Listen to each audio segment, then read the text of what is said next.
Everyone. मध्यकालीन भारत को दो भागों में बांटा गया है, दिल्ली सल्तनत और मुगल डायनेस्टी। ठीक है।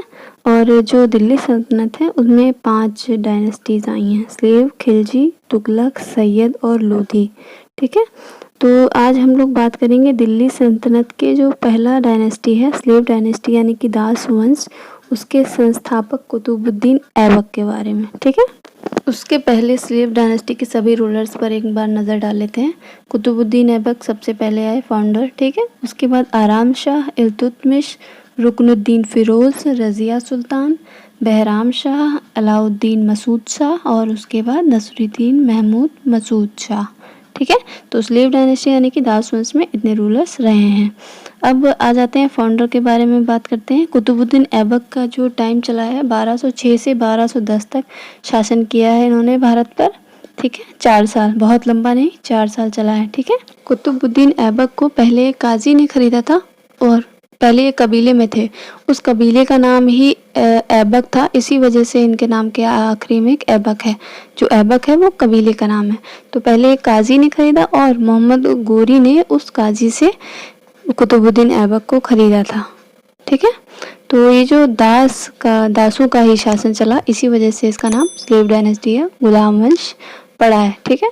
और कुतुबुद्दीन ऐबक का जो डायनेस्टी का नाम है वो मामलुक है, मामलुक वंश से ये थे। ठीक। और कुतुबुद्दीन ऐबक को लाख बख्श कहा गया, यानी कि डोनेटर, उदार थे, बहुत बहुत दानी थे इस वजह से। और दूसरी जो टाइटल्स हैं वो है कुरान ख्वाह और पील बख्श। कुरान ख्वाह मीन्स मतलब अच्छे से कुरान को पढ़ने वाले, सुनाने वाले, इस टाइप से। ठीक है। और पील बख्श यानी कि हाथियों का दान करने वाले, बख्श मीन्स दान टाइप का कुछ है, इसी वजह से ये कहा जा रहा है बार बार। ठीक है। तो पील बख्श यानी कि हाथियों का दान करने वाले। और कुतुबुद्दीन ऐबक के टाइम पर जो कैपिटल रही वो लाहौर में ही रही। ठीक है। कुतुबुद्दीन ऐबक के द्वारा कई सारी जो इमारतें बनवाई गई, बिल्डिंग्स बनवाई गई, उनसे जुड़े हुए क्वेश्चंस भी एग्ज़ाम में काफ़ी बार पूछे जाते हैं।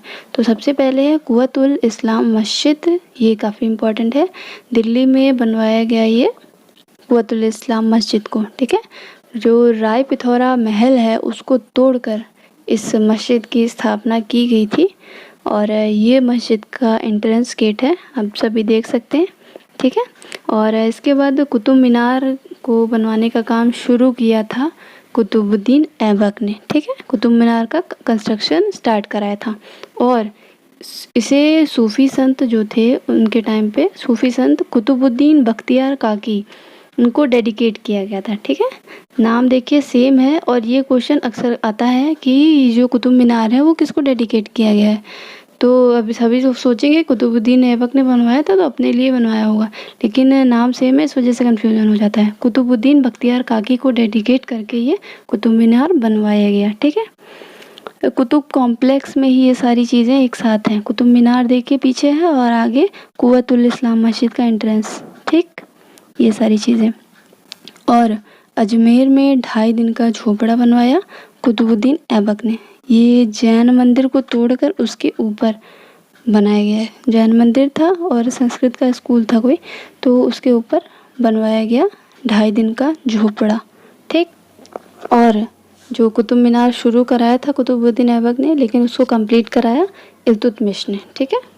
और उसके बाद 1210 में चौगान खेलते हुए घोड़े से गिरकर, घोड़े पर बैठ के एक स्टिक से खेला जाता था उस समय।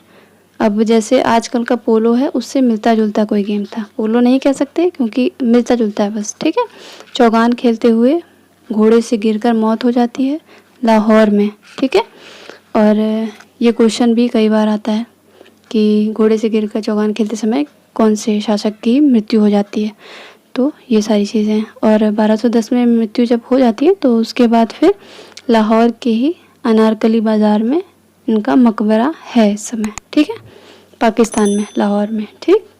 तो आई होप हमने पूरी चीज़ें कवर की और आपको समझ में आया होगा। वीडियो कैसा लगा ज़रूर बताइएगा। Thank you so much.